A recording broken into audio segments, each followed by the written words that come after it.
Hello, hi, and welcome to Skipping the Small Talk with Empower Autism, a podcast where we discuss everyday experiences, autism family advice, and more. My name's Riley, and I'm here again with Maddy. Hi. I'm back again. We're back again. Maddy, what are we talking about today? Today we're talking about wellbeing.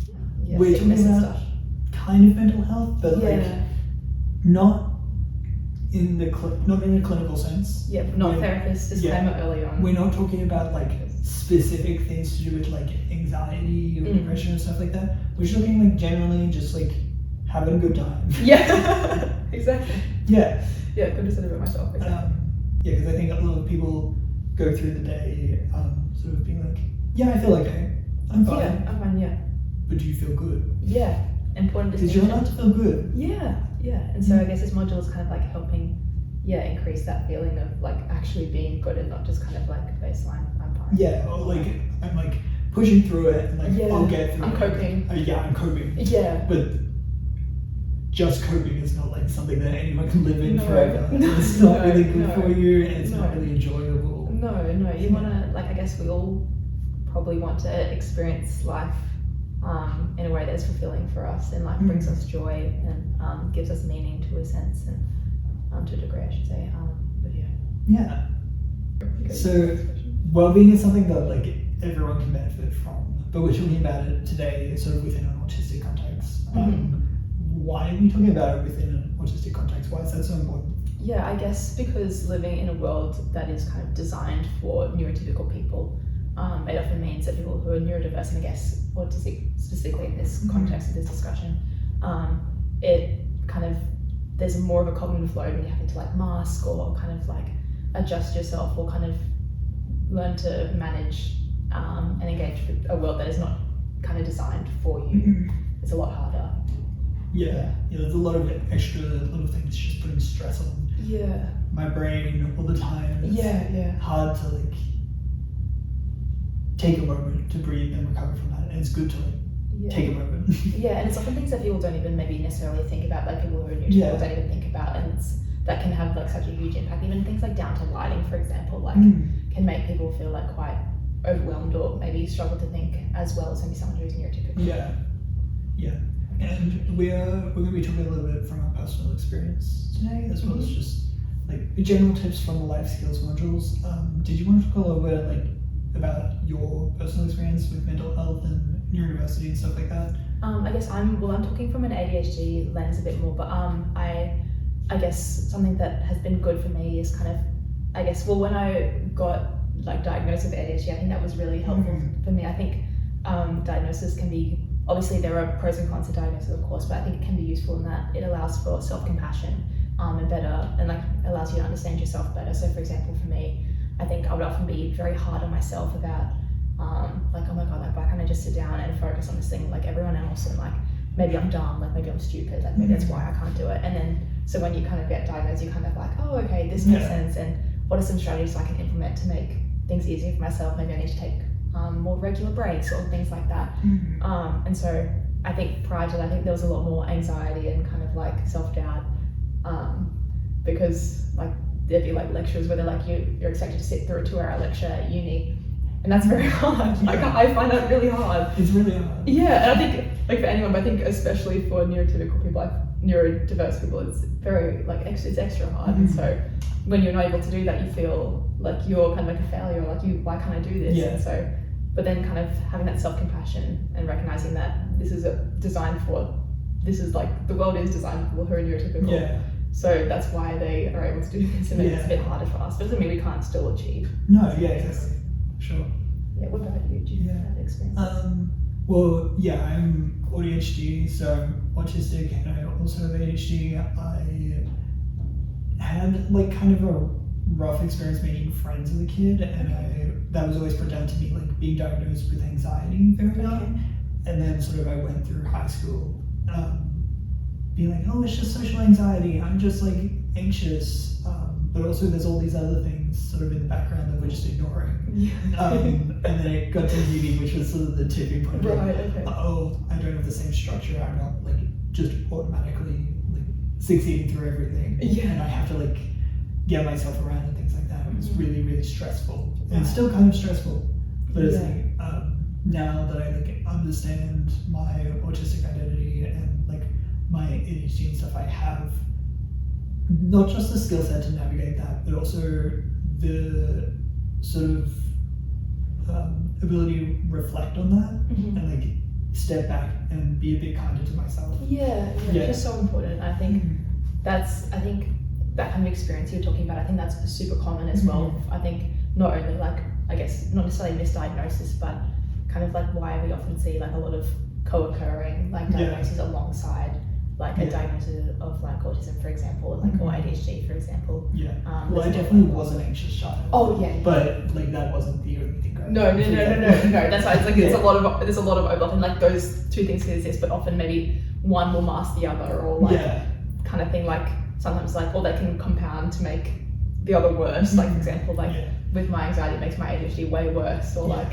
And then my ADHD makes my anxiety worse because it's like I'm doing crazy stuff and I'm not helping my anxiety or whatever it is. So well, it's just you're not taking care of the little things. 100%. That's super important for wellbeing as well. And I think another important thing is like talking about how like wellbeing as well looks different for everybody. So like I think sometimes it can be harmful, like even with social media and stuff like that, like with this kind of like wellness culture and all that kind of stuff where it's like, you need to be going to Pilates and like you can need to be waking up 6 a.m. and doing this, that and the other. And like that is fantastic for some people, of course. And like some people that is really useful for them and really great. And like things like Pilates, that is really fantastic for some people's mental health. But I think when we kind of try and adopt a kind of one size fits all wellness like approach to wellness, then that's just going to end in disaster because I think it looks so different for every single person. And so it's important that we really try and explore what works for us and like what are our energy drainers and like what kind of recharges us is super important. I think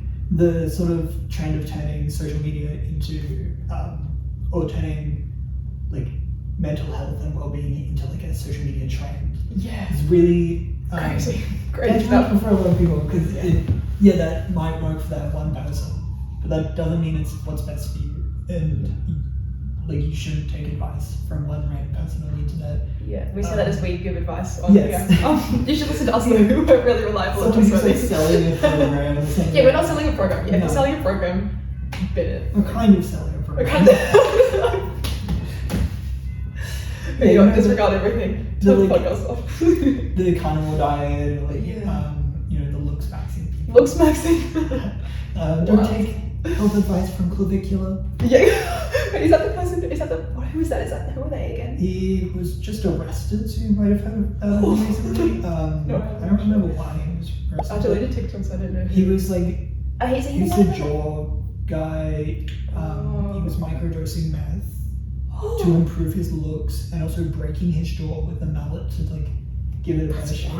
That's wild. Don't do that. Just really, if you really clear for a second, don't do that. If your wellness activities involves a mallet, if you're dedicating your entire day to doing the wellness stuff and you're not like actually having any time like to relax for yourself, that's not wellness. Is it wellness? And do you feel well after? No. Are you thinking, I'll feel well eventually? Are you working towards some sort of like goal, like physique goal that like isn't really attainable for anyone? If you're not feeling well or there's no plan to feel well at some point, it's in the name, like wellness, like it's like well-being, like we're trying to feel well and good. It's not about any like material goal, it's just about feeling good in yourself. No mallets, no meth is what we're trying to tell you. So this is our list of things. We did want to give a disclaimer, we're not therapists, but we're also not that. Wellness is never about trying to meet someone else's goals for what they think you should be like. Which is kind of a similar idea to like a wellness from an autistic perspective of like masking things. Maybe you're a better person to talk about this. I don't have much experience. Like I know about it and like obviously I had to teach about it, but like I don't have lived experience of it. So maybe you want to talk more about it. Because for everyone it's a little bit different, right? Which is kind of the same thing of my advice might not necessarily work for you, but this is like my experience. I got through like primary school and high school not really making any friends, but like not like I was still like achieving well in school and stuff. I was just like the quiet kid, and like I didn't realize that I was masking. Yeah. In my head, I think I talked about this recently, but I was just like, yeah, everyone just has like a character version of themselves that they put on to talk to people. It's like when you have like a social, not social media, like customer service voice. Oh and stuff yeah, like that, it's where like you're 5 octaves higher. Yeah. Hi. And like it's like, so me, I'm just sort of like ramping it up all the time. Yeah. And like really aware of like where I'm looking at people's faces, like the eye contact. Eye contact. Yeah. As soon as I start to think about it again, I'm like they think I'm staring at them. Like, Yeah, like which eye do I? Which eye? Yeah. I just stare at the floor. They Yeah. make me really uncomfortable. And like that sort of thing is useful for like job interviews and like if you work in customer service, it's kind of just something that you start doing, but it's exhausting. Yeah. And even like talking to friends and stuff, like I didn't really feel like I had any deep personal connections with people because I just felt like I was like putting on a mask. Okay, so it wasn't like authentically you. Kind Yeah, of, right, yeah. Okay. Yeah, it's like, well, people know me, but they don't know the real me. Yeah. Yeah. Going under the mask. But yeah.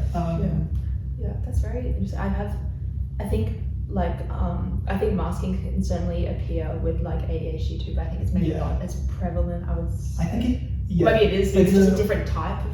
Maybe it's just different. Yeah, well, there's different kinds of masking, but the one we usually talk about is like autistic masking. Yeah. Because I think that's a little more involved. Yeah. And yeah, for me, it's like it's useful sometimes, but then also sometimes I'm like doing it and I'm not even really realizing it, and it's like taking up so much of my mental capacity. Yeah, right. And then I like don't have the time to like relax. Yeah. I'm just like hyper aware of this thing all the time in the back of my brain. Right. Okay. Yeah. And I guess something that we talk about maybe in the module as well is how like masking like for a really long time can like lead to like fatigue, like kind of like you were saying, and then like long term like having to mask all of the time, and like kind of like manage your reactions to things and like how you're engaging with others can kind of like eventually lead to like autistic burnout and stuff like that, and it's just not ideal. We don't really want that to happen. So it's one of those things that's like kind of easy to ignore if you're doing it all the time, but then like you get to a point and you're like, I'm so tired and I don't have motivation to do anything and I feel terrible. Why could this possibly be? Oh, I've been masking for 18 or 20 years. Yeah. But it's hard to recognize if you like haven't really thought about it. Yeah. Before you don't have the tools to like understand what it is. Yeah, from my understanding, from what I've heard from like autistic people, it can be things like maybe like managing like your facial expressions, or like what you're saying, like eye contact, or like trying to stop yourself from like stimming or all that kind of stuff. Or I'm not sure if there's any I've missed or. Yeah, those are kind of like the main things. It's tone of voice for me as well. Like how I speak to people and stuff like that. Like within a formal context, like vocal stims and stuff like that. Yeah, right. Okay. Yeah. Okay. I see. Yeah. I think. Like it's a lot of like scripting too. Like this is how I behave when I'm meeting a new person at uni. Like I need to ask them questions about themselves to get to know them. To do blah, blah, blah. It's like just really overthought. Yeah. Okay. Yeah. I see. So it's like it's a protective thing for a lot of people, and a lot of people do it for like feeling safe and reasons as well as like fitting in and stuff like that. But it's like putting it down is so hard because I have to be vulnerable. Like I have to it's easy share my true self with the world, and that's scary. So it is good at like reaching out to people and being like, hey, I'm trying to like do this a little more because I'm tired. Can you just like remind me that it's okay for me to not do this sometimes? If you see me like doing this all the time. Yeah, exactly. And like maybe that's why like if you do it with like people you trust, and then so eventually that can like maybe help you do it like in more general in your day-to-day life. So you don't feel like you have to mask, because like it should be bare minimum that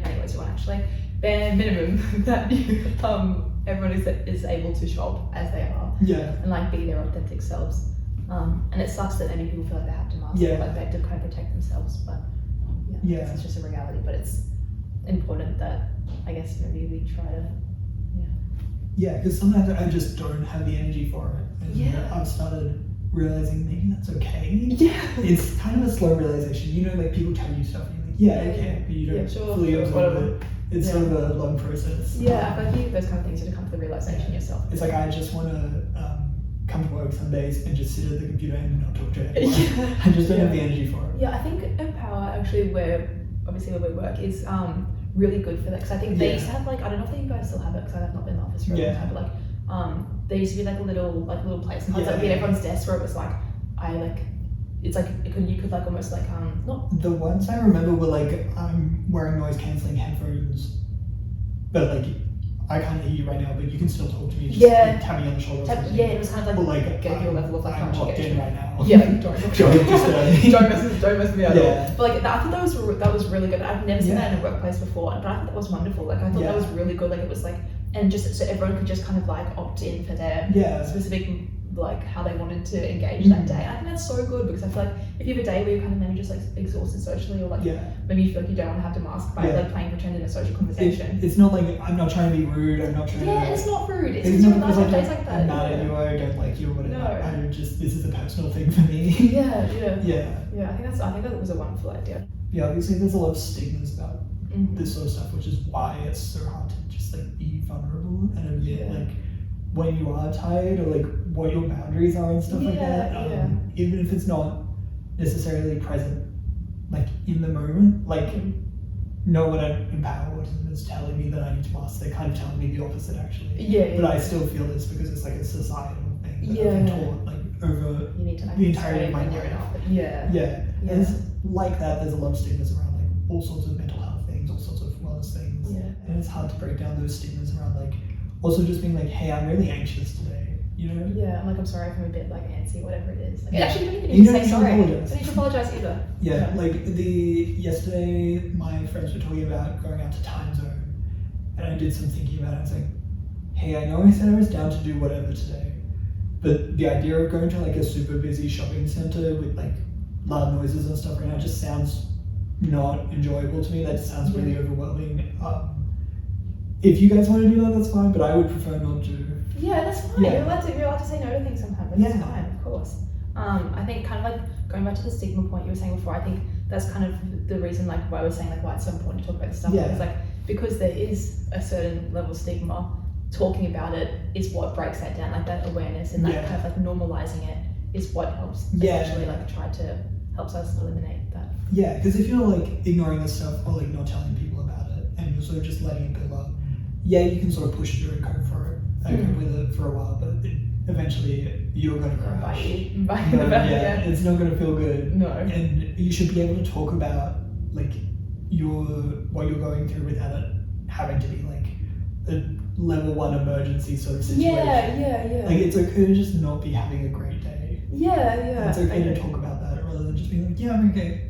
And sometimes I think that's why it's important talking about it early and recognizing like early warning signs for like when things may be kind of starting to get worse. And so like that's why it's like important to talk about it early so we can prevent it getting worse. So like, for example, like if you're starting to get more irritable, if you're noticing yourself struggling to get out of bed more, if your appetite's kind of reduced, those things in isolation and not necessarily like you said, level 1 emergency. But if they're kind of all kind of co-occurring and they're kind of maybe getting worse, then it's like maybe it's time that you maybe start talking to people about it, or like seeing a professional, maybe like a psychologist, a psychiatrist, whatever it is, like a GP, who can help with that stuff instead of kind of letting it fester and not talking to anyone until it's like a level 1 emergency, and then you're kind of like it's harder to kind of and you don't want to be like suffering inside, even if it's like a minor thing and you can like deal with it or whatever. I feel like that's a mindset a lot of my friends have of like, oh, it's fine. I'm not having a good time, but it's not the worst ever, so I'll just suck it up and deal with it. And people actually want to help you. People actually want to help you. Like your friends, they want to help you. Like people don't want you to be miserable all the time. No, they don't. Like one of my friends, I love her to pieces, and we have like this little group, and we all love her to pieces. And she knows who she is, and she sees that she's so bad at accepting help. And like we are like crawling like to help her. Like we want to help her. She just won't. That's what we're like, bro. It is part of it is this makes us happy too. Like we want to help you, please. We care about you. We care about you, love you. That's why we're here. You know, so if you know who you are. I'm not gonna say that name, but she knows. No, I have friends like most of my friends like this too. But in particular, you know who you are. You know who you are. You would never admit it, but you know who you are. calling people out this podcast as well. Yeah. Who else should we I don't know if they watch it at all. The other side of that is like self-care and reflection, because it's one thing to like be dealing with that internally and not admitting it to other people, not seeking help from other people, but before that you have to like recognize it within yourself. Yeah, recognize it. And be kind enough to yourself to like not just put yourself down before other people even have the chance to do that. Yeah, exactly. Yeah. I guess the last thing I would just say is like I was saying before, like we're very good at like encouraging others to ask for help and not so good ourselves, but it really is like such a testament to you and like the courage you show like when you ask for help. Like it's because it's so hard. Like people are not going to see that as a sign of weakness. Asking for help, they're actually going to see it as a sign of strength. Like when someone asks me for help, I'm like, wow, like good on you. Like that's really like I'm really proud of it. Like people are grateful when you ask them for help because people want to help you. Your friend, like we were saying before, like people care about you. Like people actually want to help. So like when you ask them for help, it's like, oh hell yeah, I've got something to do now. Like great. Yeah, it's be proud of yourself for asking for help. And like we were saying, like we're not therapists. No. So seek professional help. This is just kind of like guidance. Just general advice. Getting through everyday life. There's not level 1 emergencies. Sometimes you need professional help, and that's okay. That is normal. That's completely fine. Sometimes if things are getting too much for you to handle by yourself, reach out to the people in your life. You can reach out to community groups. There's plenty of community groups out there. Like share your interests or your lived experience and things like that, or seek professional help. Community groups is great as well. That's a great idea as well. Community groups is really good. Just having people to lean on. Who are going through something similar, you can like there'll always be something good. There's something for everyone. Okay. We'll see you around. See you around. See you next Goodbye, time. everyone. Thank you. Thank you. Bye.